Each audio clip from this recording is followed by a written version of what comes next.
د یو خاوند گورنرو د خپلې ښځې سره ډېره مینه ده، محبت دی، ښځې ډېره ښایسته ده، حسینه ده او دته ډېره محبوبه ده.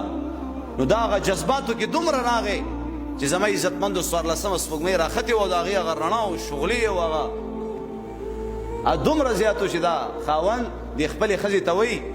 وایي که ته د دې سپوږمۍ نه زیاته ښایسته نه یې که نو په ما باندې ته طلاق یې وایي په ما باندې. بهرحال زما عزتمندو خبره چلیدا ټول او خو ډېرې بیبیانې ښځې وي د الله نه ویرېدلو والا په زړه کې د الله ویره هغه بس فوراً تېنه چې کوم دی وایي تر څو د دې مسلې حل راویستی نه یي که نه زه تا سره نه خبرې کوم او نه ته زما مخ کتلی شي. داسې ښځې فوراً تېنه زما عزتمندو مخې واړول وایي اول د دې مسلې حل اوس موږ او تاسو څومره اوتو بوتو کې مبتلا یي، نن تپوس کوم سبا تپوس کوم به دغه شک و شبهاتو کې مبتلا یي او هغه تپوس مونږ ونه کړو. نو یار زمونږ د دې عبادتونو به څه کېږي، زمونږ د دې قربانیانو به څه کېږي، زمونږ د دې عمرو او حجونو به څه کېږي. حاجي صاحب باج له روان یو د حج الله دې معافي وکړي. نو زما محترمو هغه گورنر صاحب امام صاحب لراغی، امام صاحب ورته وایي مه پریشانه کېږي، الله بخیر الله بخیر. امام صاحب راغی او زما عزتمندو د مانځه وخت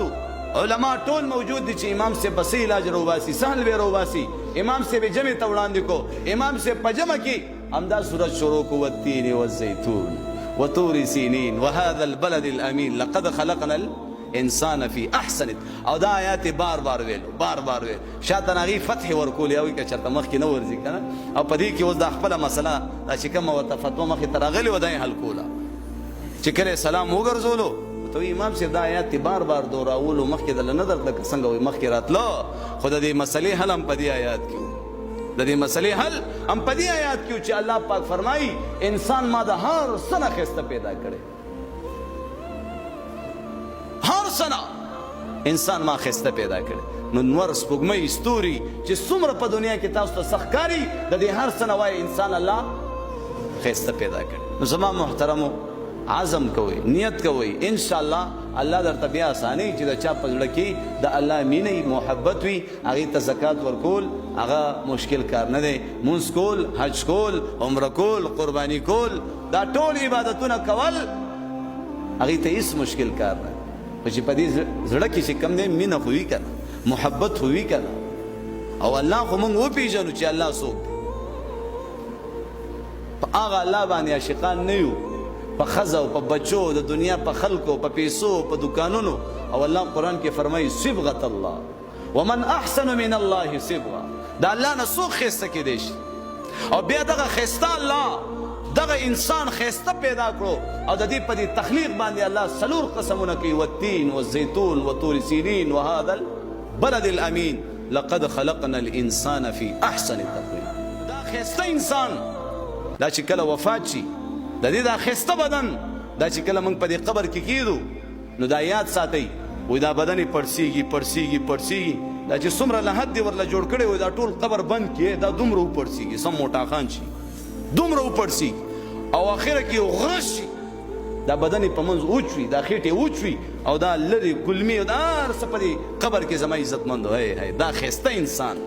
دا ښایسته زنانه